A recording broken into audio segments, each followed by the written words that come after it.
नमस्कार, मैं आर के यादव आपके अपने YouTube channel expert knowledge R में आपका हार्दिक स्वागत करता हूं।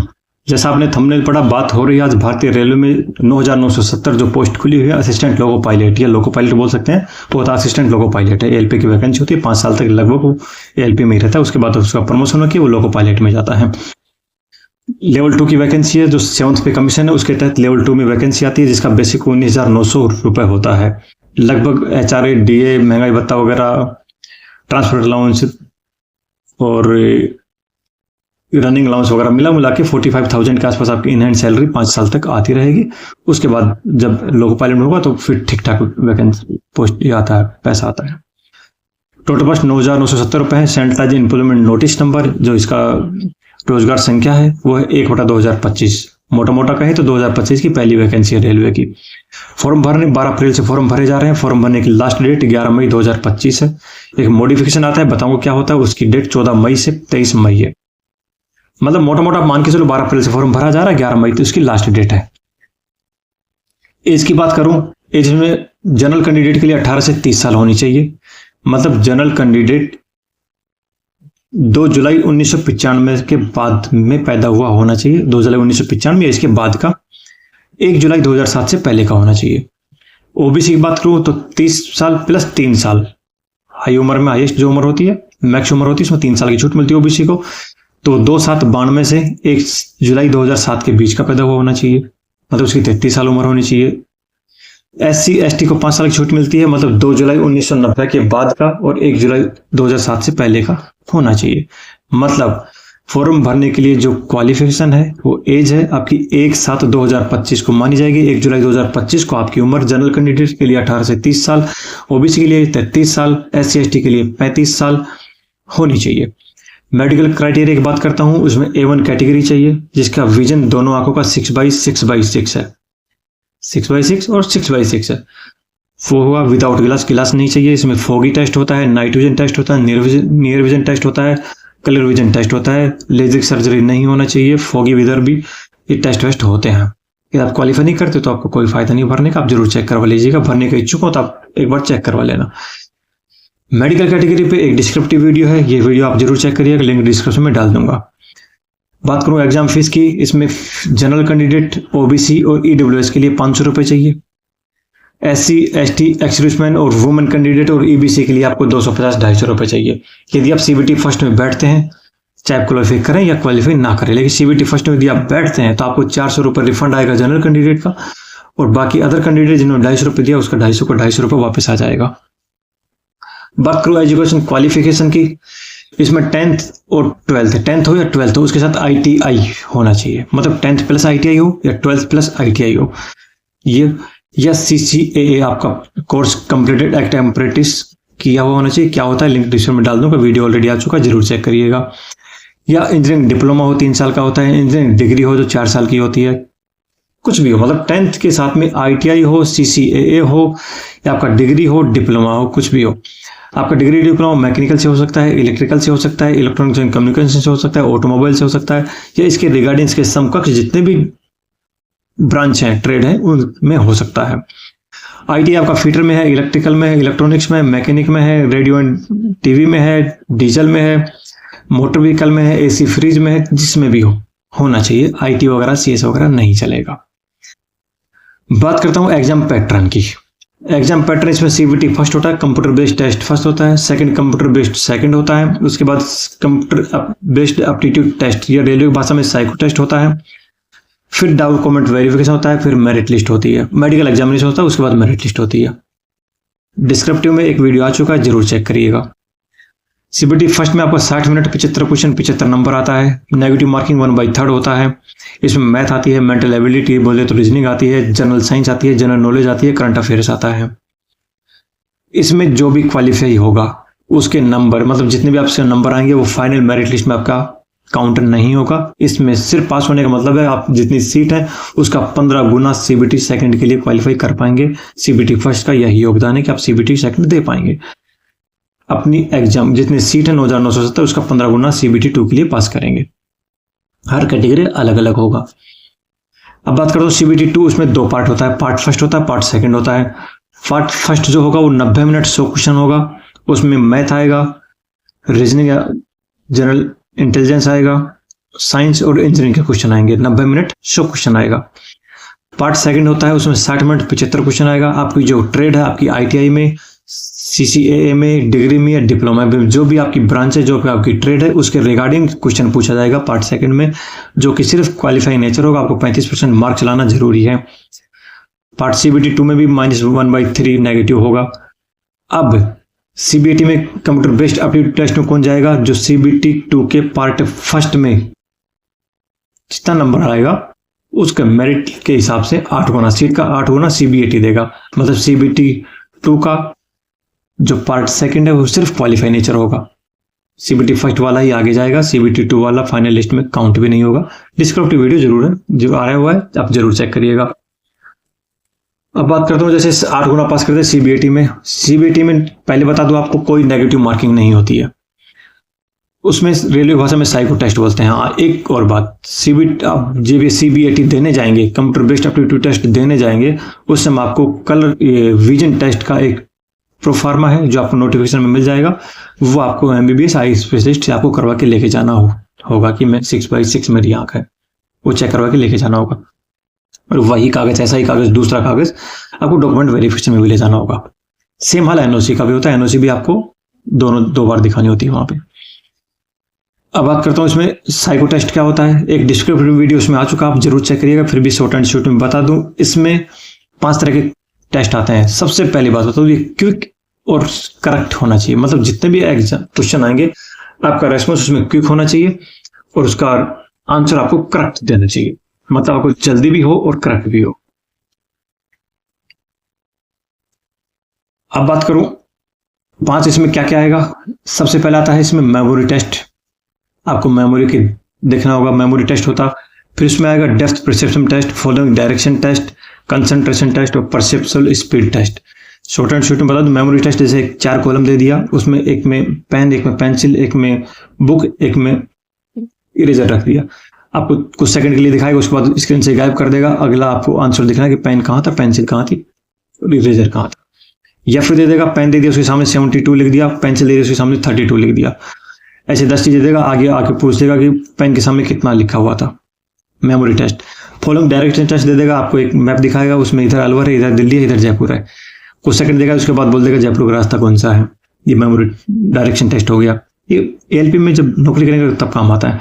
एक डेप्थ परसेप्शन टेस्ट हो गया, मतलब आपको सामने से ईंट वगैरह दिखाएगा, उसके आधार पर उसकी गहराई नापनी होती है कि ईंट की लंबाई चौड़ाई बता के टोटल गहराई चौड़ाई आपको नापनी होती है सामने से देख के। चौथा होता है कंसंट्रेशन टेस्ट और परसेप्शुअल स्पीड टेस्ट। चौथा 5वां लगभग सेम होता है। 589 दे दिया, उसके सामने 589 लिख दिया। आपको तुरंत पूछेगा यस या नो, मतलब बराबर है या नहीं, तो आपको यस। आपको बोल दिया 2708 या 2780 बराबर है या नहीं, आपको बोला नहीं कि नो आएगा इसमें। इस तरह स्पीड और क्विक दोनों होना, क्विक और करेक्ट होना चाहिए। इस तरह क्वेश्चन आते हैं। अब बात करता हूँ मेरिट लिस्ट की। CBT फर्स्ट हो गया, CBT सेकंड हो गया, CBAT हो गया। उसके बाद आपकी मेरिट लिस्ट। मेरिट लिस्ट में आपका 70% वेटेज रहेगा CBT 2 के पार्ट फर्स्ट का। ध्यान से सुनिएगा, CBT 2 का जो पार्ट फर्स्ट हुआ था उसका 70% वेटेज प्लस 30% वेटेज रहेगा CBAT computer based aptitude test, जो साइको टेस्ट हुआ था ये, इसका 30% वेटेज होगा। इसका वेटेज लगा के और मेरिट के आधार पर जितनी वैकेंसी रहेगी उतना डॉक्यूमेंट वेरिफिकेशन होगा, उसके बाद मेडिकल, उसके बाद मेरिट लिस्ट, फिर ज्वाइनिंग। अब बात करूं डॉक्यूमेंट कौन कौन सा चाहिएगा। डॉक्यूमेंट्स आपको सबसे पहले 10th और 12th का मार्कशीट, अंक तालिका, बोर्ड सर्टिफिकेट। कई जगह एक आता था, कई जगह अलग अलग आता है। जैसे CBSE में एक ही आता है। जब हमने पास किया था 10th, उस समय दोनों अलग अलग आते थे। आजकल किसी स्टेट में अलग आता है, किसी में एक आता है, तो आप जरूर देख लीजिएगा। आपको चारों चीज ले जानी चाहिए, मार्कशीट, सर्टिफिकेट 10th का, 12th का मार्कशीट, सर्टिफिकेट। आप जो 12th किया हुआ है तो आपने ग्रेजुएशन मेंशन करते हैं तो आप ग्रेजुएशन का ले जाना पड़ेगा। एक आप यदि आप पहले से कहीं नौकरी कर रहे हैं तो आपको NOC, नो ऑब्जेक्शन सर्टिफिकेट अपने एम्प्लॉयर से ले जाना होगा। दूसरा, यदि आप SC ST कैंडिडेट हैं, आपको फ्री रेलवे पास चाहिए। मतलब रेलवे SC ST कैंडिडेट को फ्री पास की सुविधा देती है। आप किसी एग्जाम के किसी भी स्टेज में रहें, आप यदि एग्जाम देने जाते हैं तो आपको नियरेस्ट स्टेशन से वहां का जो लोकल स्टेशन होगा वहां तक आपको फ्री पास मिलेगा। आप फॉर्म में मेंशन करना पड़ेगा, आपके कॉल लेटर के साथ में वो मेंशन आएगा। आप किसी भी रेलवे काउंटर पे जाके उसमें पास निकलवा सकते हैं, मतलब टिकट फ्री ऑफ कॉस्ट निकलवा सकते हैं स्लीपर क्लास की। आधार कार्ड आपको बता दूं, यदि आप फॉर्म भरना अभी शुरू कर रहे हैं, आपने बहुत पहले आधार कार्ड बनवाया होगा, 10-12 साल पहले बनवाया होगा, लगभग 2012-13 में, तो आपको बता दूं वो आपकी फ़ोटो भी अपडेट नहीं होगी, आपका सिग्नेचर, आपका ये फिंगरप्रिंट अपडेट नहीं होगा, तो इसको जरूर चेक करा लीजिएगा। जब डॉक्यूमेंट वेरिफिकेशन होता है, जब बायोमेट्रिक लगती है, तो आपको बहुत इश्यू आता है। दूसरा, आपकी फ़ोटो में इश्यू आता है, तो आपका फ़ोटो अपडेट करवा लीजिए, फिंगरप्रिंट अपडेट करवा लीजिएगा उसमें, वो आपको चाहिएगा। आपका नाम 10th में, आपका आधार कार्ड में, आपकी ITI वगैरह जो बताने जा रहा हूँ उस सब में आपका नाम सेम होना चाहिए, नाम फादर्स नेम मदर्स नेम सब में सेम होना चाहिए।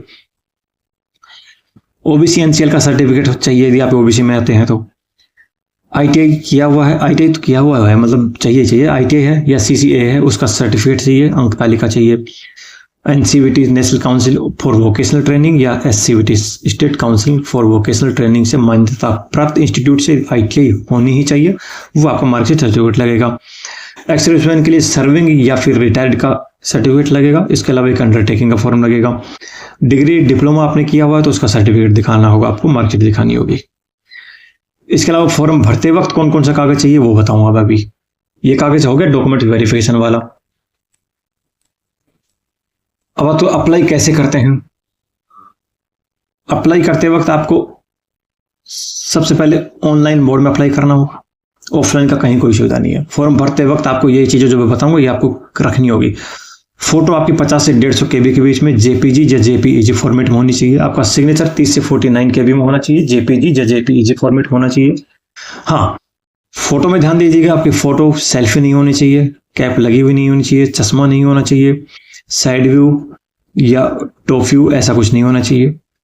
सिग्नेचर आपका ब्लैंक पेपर पे होना चाहिए, ब्लैक पेन से होना चाहिए, कटा फटा नहीं होना चाहिए, अन्यथा फॉर्म रिजेक्ट हो जाएगा। हाँ, फॉर्म रिजेक्ट एक और होता है, यदि आपने मल्टीपल एप्लीकेशन लगा दी सेम RRB से या मल्टीपल RRB से तो आपका फॉर्म रिजेक्ट हो जाएगा, 100% हो जाएगा। आपसे तो एक मैं लगा दूं यहाँ से अजमेर से लगा दूं, दूसरा मैं अहमदाबाद से लगा दूं, फॉर्म रिजेक्ट हो जाएगा। या अजमेर से आप 2 लगा दें, जैसे मान लो राम सिंह नाम है, आपने राम सिंह लिख दिया और फादर एक में राम और सिंह अलग लिख कर दिया तो वो इश्यू रहेगा आपको। या फिर कहीं ना कहीं कुछ एड्रेस में चेंज करके, मतलब कुछ भी करके 420 टाइप करके आपने 1 से 2 फॉर्म लगा दिया, आपका फॉर्म रिजेक्ट हो जाएगा दोनों। आप फोटो तैयार रखिएगा, साइन तैयार रखिएगा। SC ST में है तो आपको ये लेना है, आपको फ्री पास लेना है तो उसका सर्टिफिकेट 400 KB में होना चाहिए, PDF फॉर्मेट में होना चाहिए। 400 KB चलेगा रेलवे पास के लिए। अब सबसे पहले तो ऑनलाइन में सबसे पहले आपको क्रिएट अकाउंट बनाना पड़ेगा।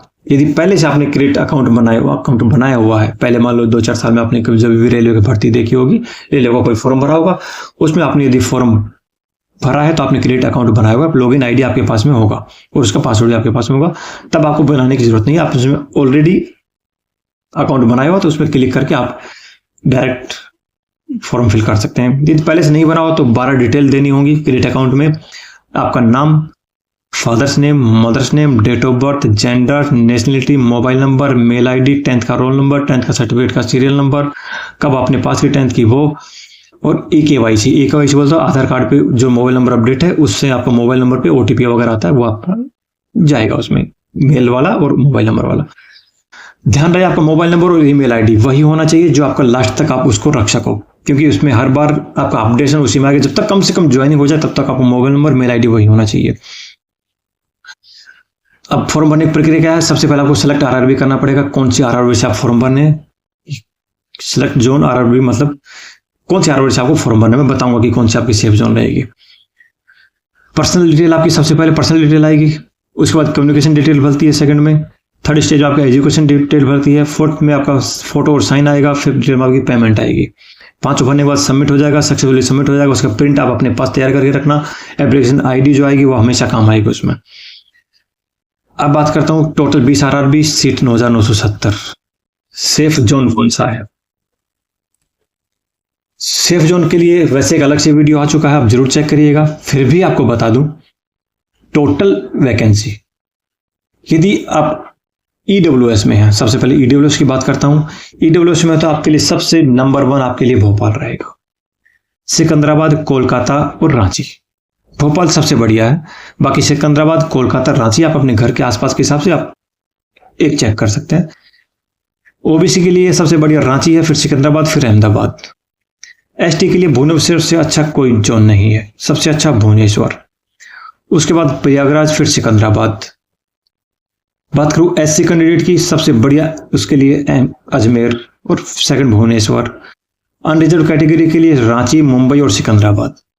इसके लिए डिस्क्रिप्टिव वीडियो आपको किस समझ में आया कि मैंने किस तरह सेलेक्ट किया है, डिस्क्रिप्टिव वीडियो आ चुका है, लिंक डिस्क्रिप्शन में डाल दूंगा, आप जरूर चेक करिएगा। सब कुछ इसमें क्लियर हो गया। फिर भी कहीं किसी को कोई इश्यू आप कमेंट बॉक्स में लिख सकते हैं, कहीं कोई क्यूरी हो आप जरूर चेक करिएगा। मेडिकल कैटेगरी के लिए ऑलरेडी वीडियो आ चुका है, जरूर चेक करिए। डॉक्यूमेंट का आ चुका है वेरिफिकेशन, कौन कौन सा डॉक्यूमेंट चाहिएगा पहले से बनवा के रखिए, लास्ट डेट का वेट नहीं करें। क्वालिफिकेशन क्या क्या होती है जरूर चेक करिए। कौन सा सेफ जोन रहेगा जरूर चेक करिए। आरआरबी में सेलेक्ट कैसे हो, किस तरह सेलेक्ट हो कि हमारी नौकरी पक्की हो जाए, आप जरूर चेक करिए। तो 4-5 वीडियो है इसके रिगार्डिंग, जरूर चेक करिएगा। सेफ जोन का जरूर चेक करिएगा। वीडियो यहाँ तक देखा, बहुत बहुत धन्यवाद आपका। यदि चैनल को अभी तक सब्सक्राइब नहीं किया तो जरूर सब्सक्राइब करके मेरा मोटिवेशन बढ़ाइए। वीडियो को लाइक करिए, जरूरतमंद को शेयर करिए। जय हिंद, जय भारत।